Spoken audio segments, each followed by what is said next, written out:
you're happy, you're out, you're in a relationship, and then you choose to adopt twins. Yeah. Black twins, respect. How has fatherhood been? Crazy. Like nothing I have ever attempted or done has come anywhere close. Has been as rewarding or as hard. Like I knew it would be more rewarding based on what everybody said. I mean, you never really know, right? Until it's you. I didn't understand how hard it would be. I didn't understand how physically hard it would be. Like in those first weeks. And I say, obviously, men relate to things differently. Like I didn't have to neither one of us had to go into labor, but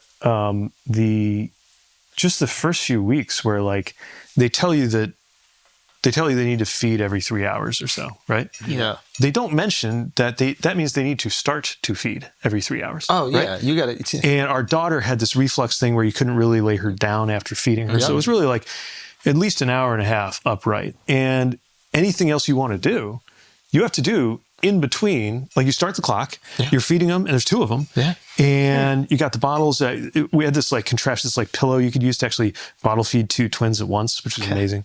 There's like fake breast type no, there's this like, I don't even know if that's a real thing or not. There's this like fake image that goes around online of me with one of these like contraptions, which I didn't know it existed. I don't know if it's a real thing or just someone being a dick. But no, this is like a whole thing. There's like these right-wing account. It's like this like contraption. Like fake breasts, like a mechanism with fake. Yeah, maybe that is the thing. I don't know, but I mean, I just use like bottles, like you might expect. And that was just like the first few weeks and months, and then both of them had some medical challenges early on. And one of them had an extremely serious medical problem, which he recovered from. And that was the most terrifying thing in my life. And then.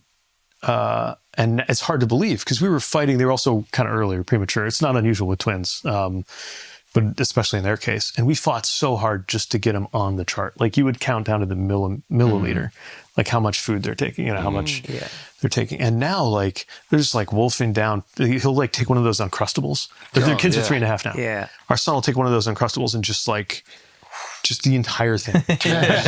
One bite. And I'm thinking like, how in this short of a time has that happened? And just every day there's this new challenge and you have to like relate to what is a big deal to them. Which is even harder than relating to somebody on the opposite end of the political spectrum, right? Because like you have to, obviously part of your job is to like teach them what does and doesn't matter and what to care about. But the other day, just 2 days ago, our son came into the kitchen and he was playing out on this little deck that we have. It's a wooden deck. And he says, Pop, I need a Band-Aid. I got a boo-boo. And I'm like, oh, show me. And he like lifts up at his foot and it's clear that what he's actually got is a splinter. And he has like some idea of what a splinter is, but not really. And then Chasten and I Chasten kind of was more on the ball than I was as usual, and like starts preparing like a thing of warm water to soak his foot in to try to help work it out. And then that doesn't exactly like do anything right away. And plus it starts hurting. And by the time we got to the tweezers, it was like a Civil War amputation. Like to him. Give him the whiskey. He used to kill me. Oh God! I was such a baby about it. You gotta get deep in there, pull that stuff. And it sounds like comical now, but like to him, it might as well be. Like he's 3, he doesn't know. Right? It's terrifying for him. And like I'm trying to hold him because he's also a moving target, and Chasten's got the tweezers, and then we're both starting to feel this guilt about like is one of his foundational memories going to be, us like holding him while he's like shrieking in pain and afraid. And then as the splinter comes out, and Chasten's like, I got it, it's out. He's like weeping, shrieking, he goes, thank you. So cute. And there's just these moments you just can't script, like you can't see them coming. And every day it's like some new challenge. Our daughter loves asking me now about my work, which is actually a really healthy way to be forced to explain what I do all day. So this started happening when I was secretary. Like I put her down at bedtime. There's a whole bedtime ritual. This is coming your way. How old is your 14 months. Okay. Yeah. So you're getting there where like talk about like the Administrative Procedures Act was one thing when I was trying to build a bridge, but like just to like extract myself from the room, it's like, did you tell the neighbors to be quiet? Yes. Yes, Penelope, I told the neighbors to be quiet. And then Gus is like, are you going to scare away the dinos? I was like, yes, if any dinos come here, I'm going to scare them away. And there's this like whole like ritual checklist you got to go through, right? But as part of it, she was like, tell me your work. And I remember asking her, like, is after she said it 2 or 3 times at bedtime, like, does me talking about my job like help you go to sleep? And she says, yeah. And the first time she did it, I was Curiosity thinking, like, is such a good trait, though. Yeah, you want to nurture that, and you want them to relate to what you do. So the first time I was thinking, like, well, tomorrow I'm testifying in the Appropriations Committee, and then I got to make sure that we get this regulation out. Like, that probably doesn't make sense to her. But then gradually I realized I could say, like, I'm going to make the airplane safer tomorrow. Or, like, there's a bridge that broke, and I'm going to help make the bridge, get the bridge back together. And she relates. She's like, are you bringing tape? Like, no, actually, this one's even too big for tape. It's like, oh, a hammer. I was like, yeah, some hammers are definitely going to be involved. And having to explain what you do to a 3-year-old is actually a pretty good exercise in thinking about what really is important. Talking to Americans. It's hard now. Like now, so I teach a day a week. I teach at the University of Chicago, and so I realized I could explain that to her. She's like, tell me your work. I'm like, well, I'm a teacher for grown-ups. And she thought about it for a while, and she said, but I thought you were our papa. I was like, well, I'm definitely your papa. Like, that's my most important job. And I'm also a teacher for grown-ups a little bit.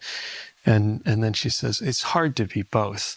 And I was like, yeah, work-life balance. That's the thing. Yeah. But Like, contractors suck. You're like, I know. oh man, our little guy Gus, like a lot of boys, he's like all about heavy equipment and construction stuff. And so he's super excited. There's this massive road project going on in Traverse City in Michigan where we live, which I might mention was funded by the Infrastructure Investment and Jobs Act and signed off by the Department of Transportation. So that's why you did it. Just saying. No, so you say that. Another example of caring about rules. Like, I sent that one back 3 times to be like triple checked because I saw it on a list and I knew that I lived close to it. I was like, I need to make sure that the career staff certify that this is a deserving project. Otherwise, it looks like I sent a project to my neighborhood. Like, that's the kind of stuff you worry about, or you should worry about in public office. But there's all this heavy equipment. There's excavators and bulldozers. Just like, he's like so happy, but he's really like monitoring them. Like, if it's ever like after hours, he's like, why aren't the workers working? I was like, well, it's I'm wondering the same thing. I want them working overtime. What's overtime? Bubs, it's Sunday. Like, they're not working today. He's like, why aren't they working? Wow. But it's the best. It's the best thing. It's the hardest thing. Have you thought about, like, when your son gets older, his experience in the world probably different from yours? Like, how would you have those combos with him? Or even, let's say, your daughter, like, learning to deal with her hair. It's going to be a little difficult. Like, how have you thought about these things? Do they concern you? Yeah, we think about it all the time. And it's not like we have it all figured out. So we were in... but if anybody knows how important identity is, of course. So we were in what's called a surprise adoption scenario. So we literally, I was at work, I was traveling, we got a phone call, Chasten called me, and the next day we were in a rural Midwestern hospital holding him in our arms, and they were like 1 day old. Wow. Like, it was like that. Like, just from like normal life to like, and by the way, it's twins. Which was amazing. You didn't know it was twins before. We were just on a list. We said that we were willing to adopt, or we wanted to adopt. We said that we wanted to adopt without regard for race. By the way, anybody who says race is not a thing in this country should experience an adoption process where there are literally different lists. If you say that you want a white kid only, versus if you say that doesn't matter. Like, literally a different list. What is that? What do you mean by that? The list for white kid only is longer. And not only that, there was actually a discount, or you didn't have to pay a deposit on the fee. Discounts. This is like how it works. I couldn't believe it. So we didn't know anything about the racial identity of the kids until they started to look mixed race, which they are. And like, contending with like the hair thing is already like a thing. And like, lots of advice, especially from like black parents who like see stuff on Instagram, or they're like, let me tell you how to do it. Like, a lot of advice. And like, to begin with, like, the idea of being a girl dad and dealing with girl hair was pretty intimidating. Like, my hair is like very simple and straightforward. Obviously, I'm a low maintenance kind of guy. And like, starting to learn about like all the different products that are involved, him too. Like, we have like a whole sequence with a conditioner and then essential oils, all this stuff.